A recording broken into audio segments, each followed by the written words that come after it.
Hello, work life warriors. I hope you're doing well. So, I wanted to try something new. I like to read one book a week, which is 52 books by the end of the year. After I read a book, I write a book report up on it. And this year, I wanted to try something new, which is a video log of the book, kind of like a video discussion, what I learned, what I thought was interesting, and hopefully open it up so that people will dialogue with me and we can have a discussion, especially about my favorite two books, because there are discussion questions in the back that I never get to talk with someone about because most people hadn't read the best books of all time. So, without further ado, Who Moved My Cheese? This is my all-time favorite book, this, and I Moved My Cheese. I read them every month at the top of the month.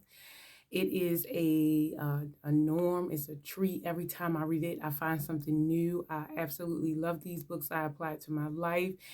And I would like to discuss some of the treats and gems that I get from it. Okay, so if you hadn't read this book already, please, please, please, please, please read this book. It will change your life. I will tell you how I first read this book. I was going through a hard time in my life, and I called my stepmom, and she knows that I like to read. So she said she had a good book for me to read, and it was this book.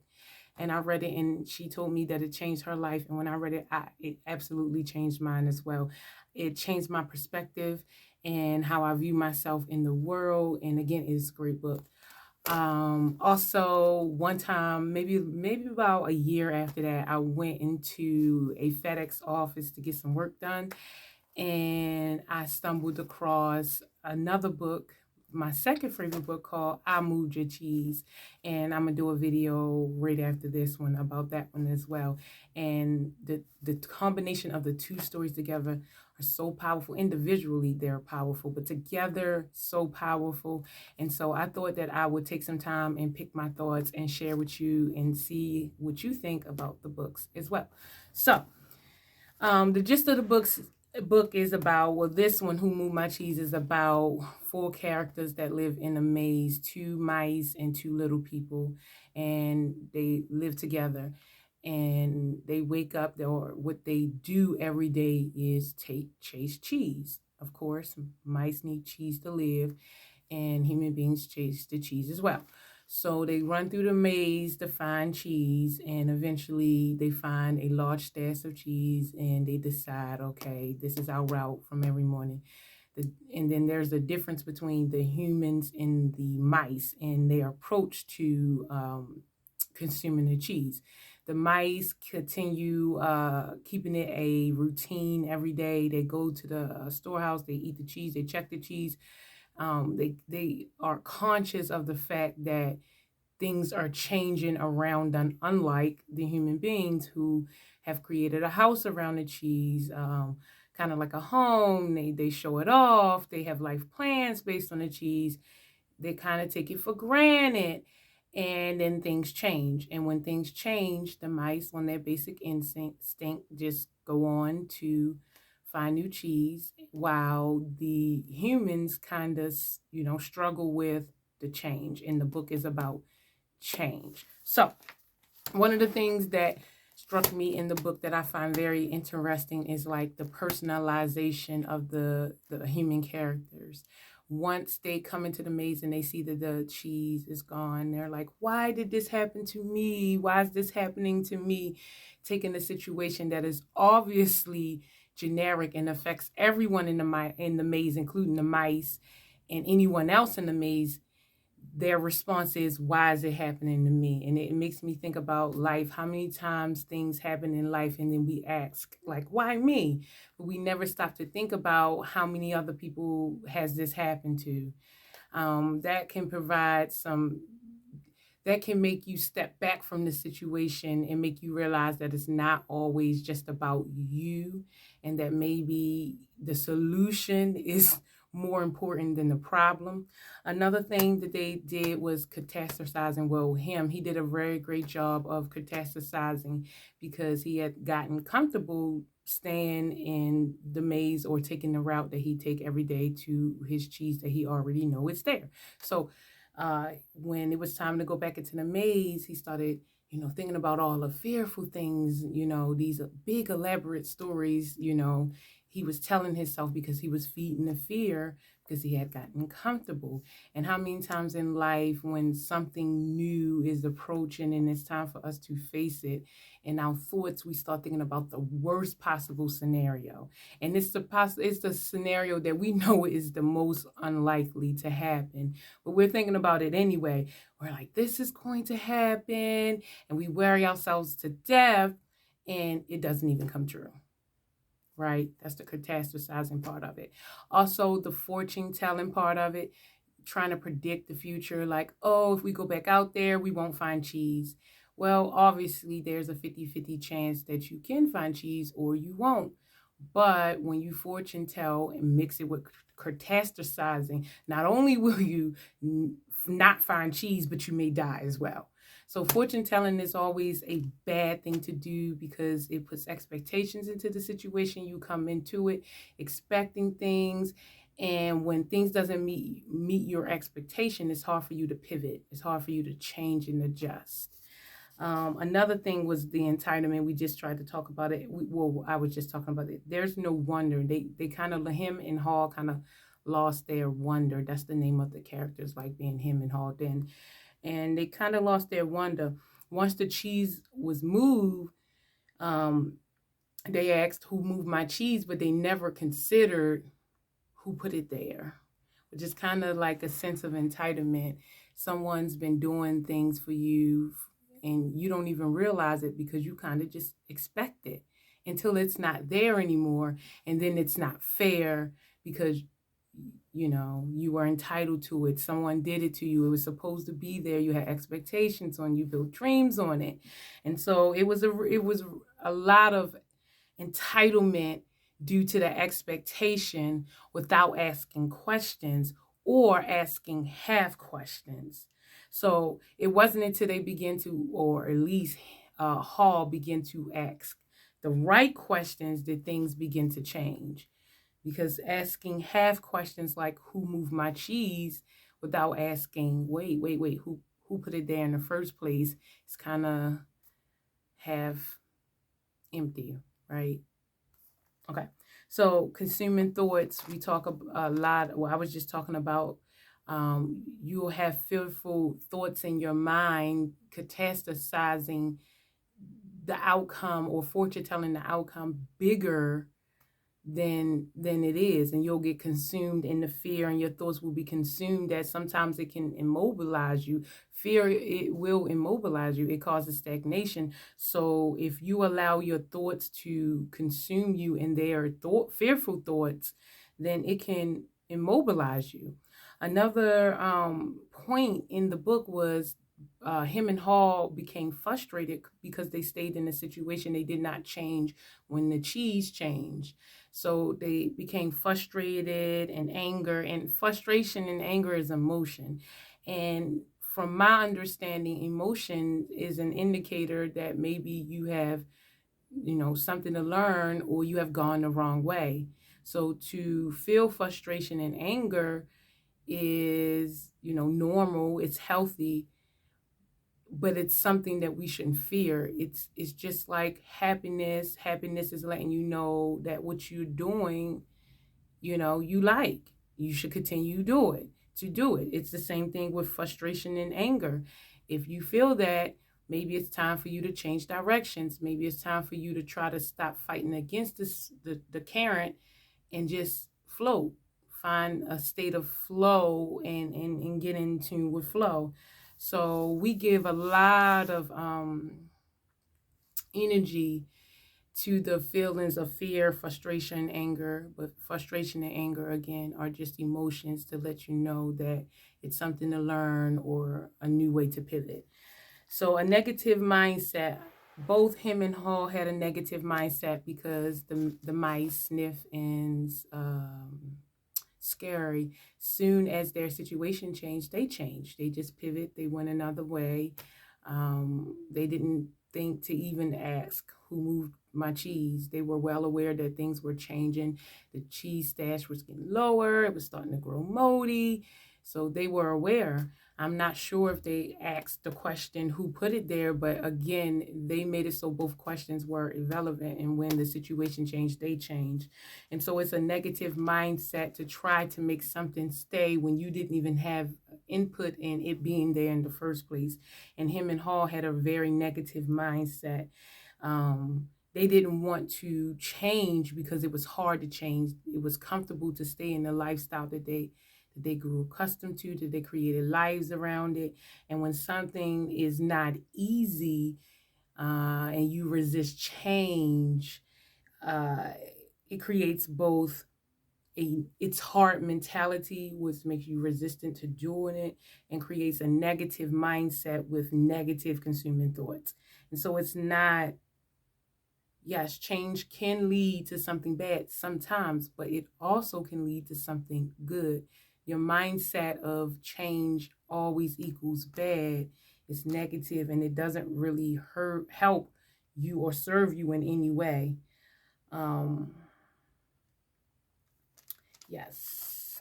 And one of the things that I love was the way that the Hall character broke free was through his active visualization. He would envision himself enjoying new cheese in the maze again, not fearful. And it made him want to get out of the situation that they were in instead of coming back every day, hoping that the cheese would be there.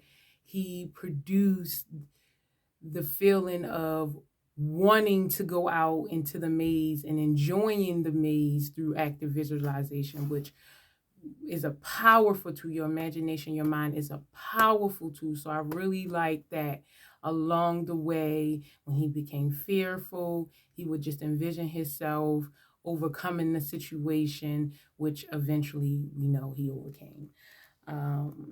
So him use a lot of excuses that we all use in life, like I'm getting too old, I don't want to get lost, I don't want to make a fool of myself. But all of those things are a part of living, and when you choose not to do those things, you're just existing.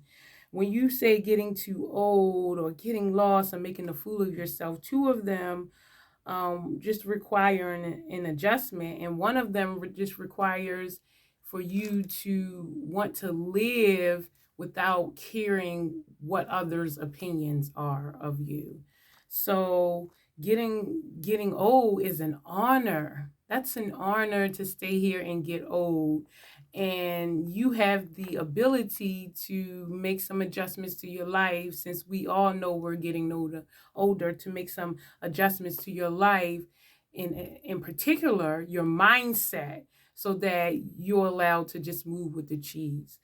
Getting lost, there's no roadmaps in life. People know where you want to go, or I know where I want to go, but it's not just a straight path. Sometimes it's up, sometimes it's down, sometimes it's left or right, but you still keep going. And getting lost is a part of the journey, and you should enjoy getting lost, because it's really not getting lost, it's learning a new way. And making a fool of yourself, like, that's a boring life if you don't. That's a boring and safe, complacent life if you don't want to make a fool of yourself. Just trying something new is making a fool of yourself, because you never know the outcome. Anytime you try something new, you're risking, making a fool of yourself. And you shouldn't care, because that's a learning curve. Sometimes when you're learning, you make a fool of yourself. Perfectly fine. You grow, you develop because of that. And if you're afraid of getting too old, getting lost, or making a fool of yourself, you are depriving yourself from living, and you're just existing. We talked a little bit about the uncomfortable versus, the comfortability. I do believe that you should have a balance between comfortability and uncomfortability. Comfortability leads to stagnation. You do not want to do the same things. Human beings, over our course of evolution, we're nomads. So we like to change, we like to grow, we like to travel, we like to try new things, and staying complacent and stagnant It's not really good for us. We're 70% water, as you know. So water likes to move. So we like to move.